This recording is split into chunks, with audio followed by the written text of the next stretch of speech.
CEO Ben Zhou has confirmed that $1.07 billion, roughly 77% of the assets stolen in the exchange's recent $1.4 billion security breach, can still be tracked. In a March 4th update, Zhou disclosed that hackers successfully laundered $280 million, around 20% of the 499,000 ETH stolen.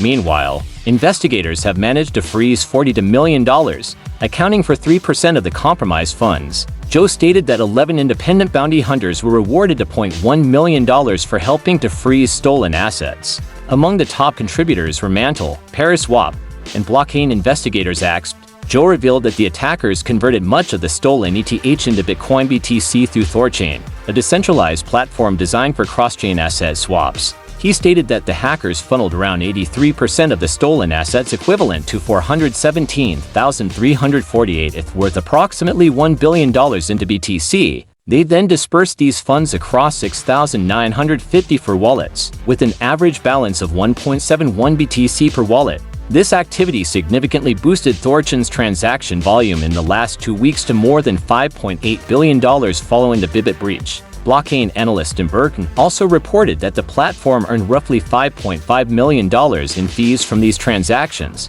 Blockchain security researcher Taylor Monahan criticized THORchain, claiming its structure enables criminal activities under the guise of decentralization. She argued that its system operates in an isolated ecosystem that benefits insiders and facilitates money laundering. Monahan said, "THORchain exists in its own little bubble that's mostly hard criminals and the insiders who have figured out how to profit from said criminal flows directly or indirectly." However, Zhou stated that the funds moved through the platform can still be traced. According to him, it will be critical to freeze the funds in the coming weeks before hackers attempt to cash out through centralized exchanges, over-the-counter OTC desks, and peer-to-peer P2P networks. Exchange OKX involvement. Meanwhile, Zhou also reported that the stolen assets were moved through other platforms, including Exchange OKX Web3 proxy. Zhou disclosed that 40,233 ETH, worth approximately $100 million, moved through OKX's Web3 proxy. Of this amount, 16,680 ETH remains traceable,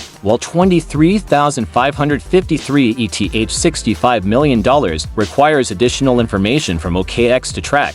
Meanwhile, 79,655 ETH, around 16% of the total stolen, was funneled through an exchange that had previously denied facilitating illicit transactions for the Bybit hacker. In a February 23rd statement, EXCH refuted claims that it had laundered funds for North Korea-linked entities, but confirmed that an insignificant portion of funds from the Bybit hack eventually entered our address OXF1DA173-28FCF015F43F3F15AB51F08F1123, which was an isolated case and the only part processed by our exchange, FEs from which we will be done. You can share your thoughts in the comments below. Disclaimer: the views, thoughts, and opinions expressed in this video belong solely to the author and should not be taken as investment advice. Do your own research before making any investment decisions. This content do not reflect VCrypto's opinion.